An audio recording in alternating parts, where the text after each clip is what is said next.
Cool. So I'm here with Eileen Brown from H&R Block, and she's just going to go through some of the basics of filing for taxes with me for students, because it's something that's really confusing and I don't even understand it. All right, so the very most basic question for students is, do I even need to do this? Do I have to file for taxes? So what's your take on that? It is always best to file a tax return because it shows a record of income that you've received, that you may need for student loans, that you may need for the future if you're going to purchase a home, or just to show a record to the IRS and have it logged in. Another strange thing for students is that you're a dependent usually on your parents' tax return. So do I still file, or how can I file differently, or do I even want to continue filing as a dependent on my parents' tax return?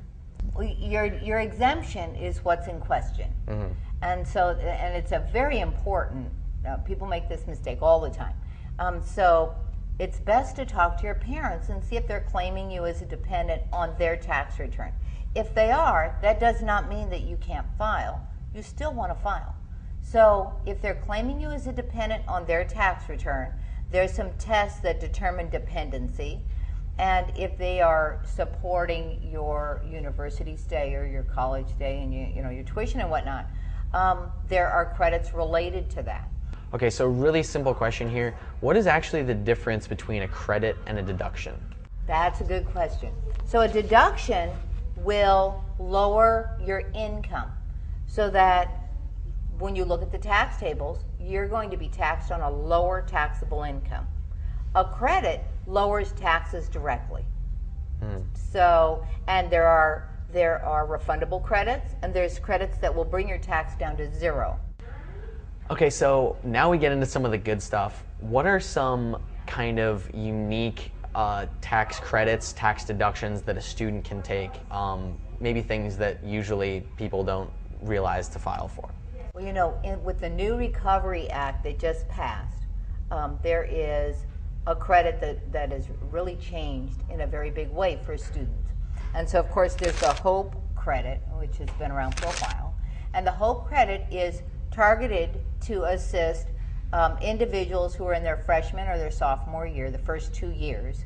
And the HOPE credit goes up to $1,500. What it does is it will reduce your taxes. It won't create a refund, but it'll bring your taxes down to zero, up to $1,500. So it's a substantial credit. After that, HOPE credit, then there's the lifetime learning credit. The lifetime learning credit caps up at $2,000. With the new Recovery Act that just passed, like 3 weeks ago, there is the new American Opportunity Education Tax Credit. And what that is, it's an enhanced HOPE credit. So it takes instead of just the first 2 years, freshman and sophomore, it expands it to 4 years of learning credit.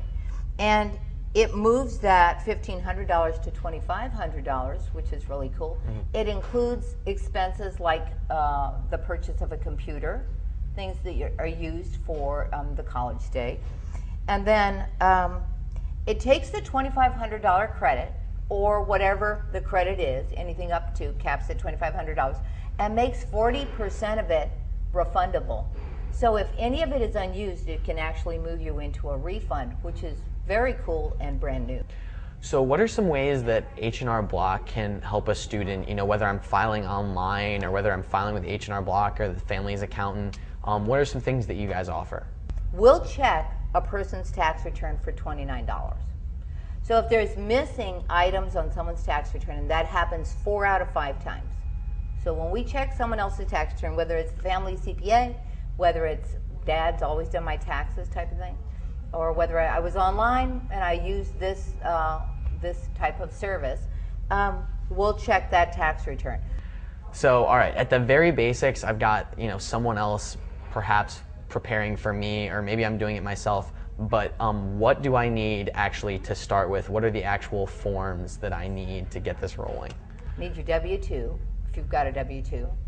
If you're self-employed, you need the books on that. You need to show the income.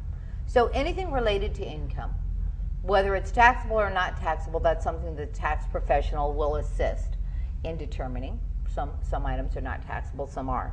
And then any documents that come through the mail. So if someone's got stock trades, which is common, then we need to see that paperwork in order to determine what portion of it is taxable or not taxable.